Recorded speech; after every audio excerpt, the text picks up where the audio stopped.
Hi there, Belinda. Belinda Thomas from Performance HQ. Something I want to talk about. Our businesses are becoming more digital, more technological, and more global. So for me, I run my business pretty much without leaving my office. 90% of the meetings I have are over the internet using web-based platforms that host internet meetings, and it's fantastic. It's so convenient. I can work globally. I don't need to worry about time frames. There's more of you I would love to visit, though. That is definitely a thing. So what's coming up for me is when I'm having these meetings, it's really interesting to me how I experience the person I'm having the meeting with. And some of those experiences aren't so great. We learn a lot, even as kids and growing up, about how to present ourselves to another person, making eye contact, perhaps sitting up straight and having good manners, that sort of thing. Yet in these web meetings, we're not thinking often enough about how other people are experiencing us. So if I can remember all the things that have been going around in my mind, I hope I can, I'll share them with you. Basically, the outcome we want to inspire confidence. We want the people we're talking to and dealing with to know that we're reliable and that we're going to do the things that we say we're going to do and that they want to interact with us. So this good presence and this good experience over a web meeting becomes really, really critical. I think the first of these is knowing where your camera is. I'm going to point to mine. It's up here at the top of the screen. So I find it really useful to make sure that the screen I'm using for my for my web meeting is near the camera. We have a tendency to want to look at ourselves and see how we're doing when we're having these meetings. Some people find that difficult to admit. I happen to know it's a thing. I've asked the questions. So if you feel inclined to want to look at yourself and to get confidence perhaps that way, make sure that the image is up near the camera or wherever the camera is. The idea is you are a person talking to other people or another person, and you want to make that interaction as natural and as confident and as normal as you can. Next one, let's see, lighting is one that is really kind of curious and a little bit fascinating. Most common is people who have a lovely window behind them perhaps, or a lovely lit something behind them. So all you can see is the silhouette of their head and a very, very dark face. And it becomes very difficult to read their facial expressions or know what's going on for them. And the other way that happens is sometimes they kind of look weirdly, they just have a halo, a sort of glowing top of their head. Neither of those are particularly natural or easy to talk to.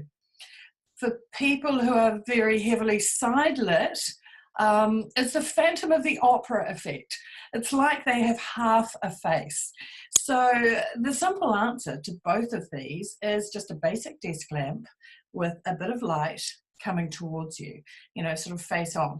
Just have a bit of a play around with the wattage, because if it's too strong, you'll look completely washed out and you actually want to look alive and your best version of yourself. Natural light is amazing. It can just be a little bit unreliable. So have a play, and it may be that a basic desk lamp is all you need to make your lighting really natural and good. We're thinking about the lighting and the surroundings.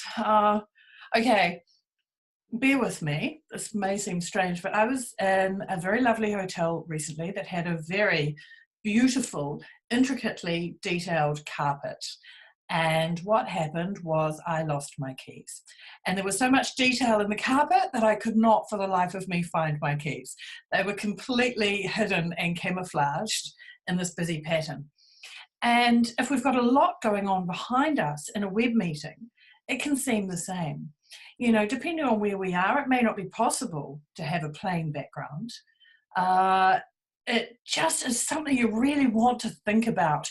You are the center of attention for your meeting. When you speak, you want people to be looking and listening to you.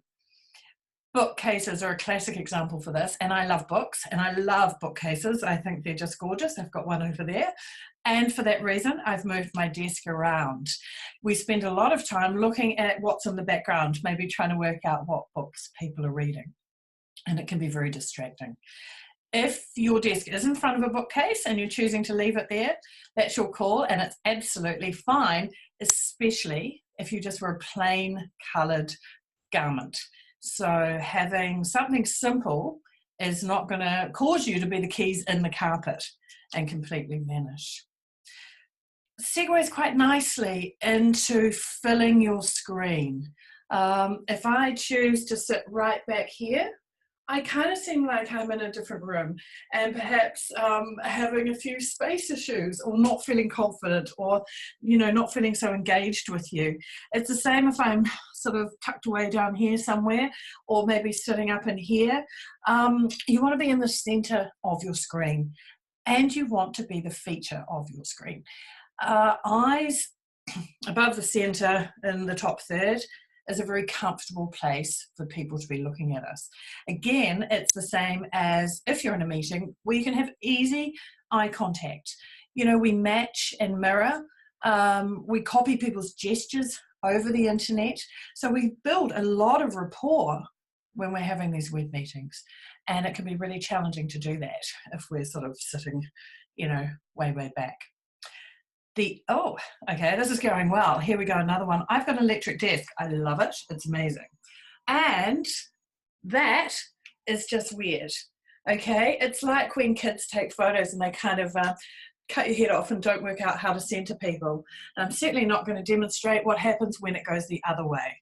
So making sure, I got that right? Maybe about there. Making sure that the height of your screen is appropriate. You may want to pop it up on a couple of books. You may have a stand that works for a laptop, just something again so that you're at the right place in the screen. And the same goes for tilting the screen. I don't know how effective that is at demonstrating that, but that also just gets really weird. Oh, there I am.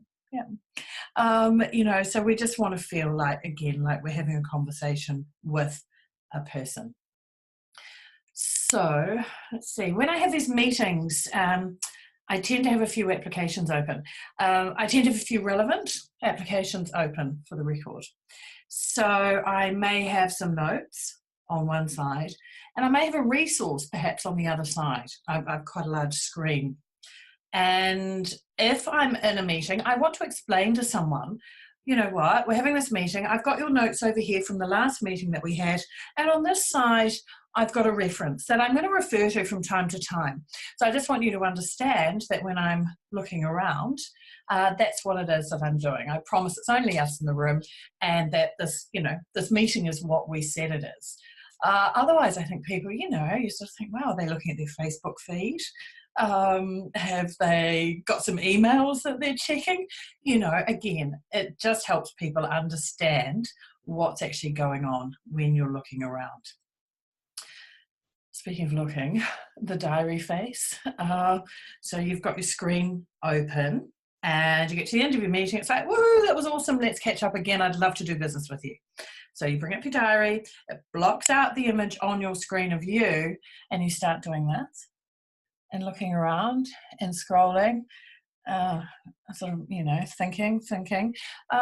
Just because you can't see them, your camera is still on and they can see you. Scratch your nose, pick your nose, all those things you might do when you think no one's looking. I've seen them all happen.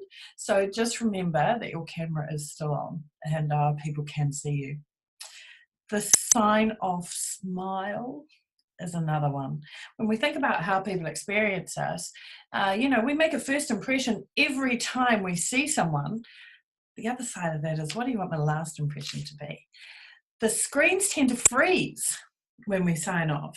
You hit end meeting or whatever it is, finish recording, whatever it is that's going on in your meeting, and the screen freezes. So the last thing someone sees is the face you've got on when that happens. So generally, I'm assuming, you want it to be a nice one. You want it to be open and smiley and friendly.